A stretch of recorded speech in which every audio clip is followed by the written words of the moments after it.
Welcome friends. College முடிச்சுட்டு வேலை தேடுறதுல டே 305.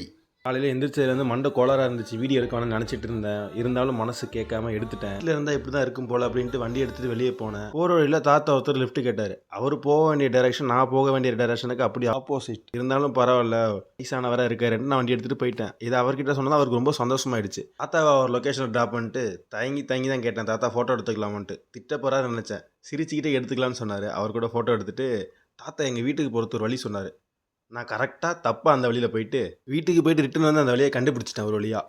தாத்தா நிறைய நல்ல விஷயம் ஷேர் பண்ணார், பாசிட்டிவாக நிறையா சொன்னார். அப்புறம் வீட்டுக்கு வந்துட்டு ஈவினிங் போல் ஃப்ரெண்ட்ஸோட பீச்சுக்கு கிளம்பிட்டேன். அங்கே நடந்துக்கிட்டு இருக்கப்போ 2 நாய்க்குட்டி விளாண்டுக்கிட்டு இருந்துச்சு. அதை கொஞ்ச நேரம் வீடியோ எடுத்துகிட்டு என்னை பார்த்து பயப்படுன்ட்டு நான் அதுக்கிட்டேருந்து கிளம்பிட்டேன். கொஞ்ச நேரம் உட்காந்து பேசிட்டு ஃப்ரெண்டு வீட்டுக்கு கிளம்பிட்டோம். அங்கே போனால் மேஜிக் ஸ்லேட்டு என்னோடய கைவண்ணத்தை காட்டிட்டு அப்படியே நைட்டு வெளியே சாப்பிட போயிட்டோம். ரைட் நண்பர்களே, போயிட்டு வரேன். டாட்டா, பாய் பாய்.